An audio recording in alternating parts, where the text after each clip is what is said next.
So how do you rescue your land, or what do you do when there's a problem on the land that you just bought? One thing most Nigerians don't think about when they are buying land is what will happen if all of a sudden there's a problem on the land that they bought, right? So you receive that one call and your entire energy changes, right? You start making calls, your heart starts racing, you're panicking, and all of those things. The truth is that most people would just start reacting, right? But very few people actually get it right. The typical scenario in Nigeria is that, the average Nigerian will buy land and then go and drop their documents somewhere and check on it every, maybe very once in a while. And so they get a call that there's an activity happening on their land, right? And the truth is that the moment you get that call, every decision you take from that moment, right, makes a lot of difference. You see, because when it comes to rescuing a property, speed is not the most important thing. The most important thing is your strategy, right? How do you go about rescuing that property? So there are two major ways.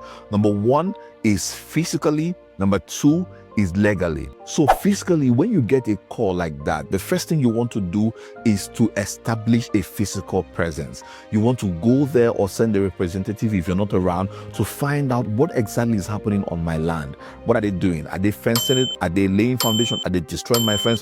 What are they doing? And then a step further is that you want to get the authorities involved. The estate security, the community security, the community heads, you want to get them involved. You want to have some people who have some authority, to be on the land and see what's happening as you also, observe or see what's happening. Number two is legally, which is where a lot of people miss it. You see, it is not always the person on ground that owns the property. No, it's the person with the right and with the strong document. So what it means is that you might be physically on ground, but your document is weak. And if your document is weak, you are already losing the matter, right? When it comes to recovering your land, most people, the problem is not that most people don't act. The problem is that they act, but they don't act strategically. And these are the three major mistakes they make when they don't act strategically. Number one is that when they hear things like that, they just rush the site. They just go there and they start threatening, they start making noise, they start escalating things. Now, sometimes that works, right? I've had people on my site who encroached on site, and we quickly went there, because they were already on site. We had everything we needed to take possession, right? So we went there to match the energy that they had. So sometimes it works. But here's the thing, if you don't understand what you're escalating, you're making the matter worse, right? Number two is that people go there, they rush there, they've escalated the matter, but legally they are weak. The document they have is not strong. And when you do that, especially when the other party has a stronger document, you are messing up the matter, right? So I've been in a situation where the document I had was weak. It was actually an estate. The document I had was weak. The other person had a stronger document. And what I did was not to escalate, right? Because I didn't even know the party that were on site. What I did was to negotiate and have conversations. We had conversations with them, and of course, we went to court, right? And then we decided to settle out of court. And guess what?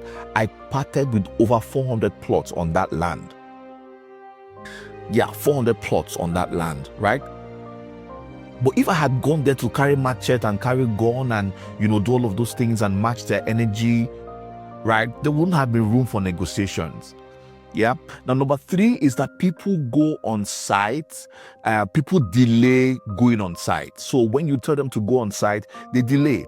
They delay and say they will check it later. But guess what? By the time they go back to site, the person must have built a large structure, and it makes the matter complex.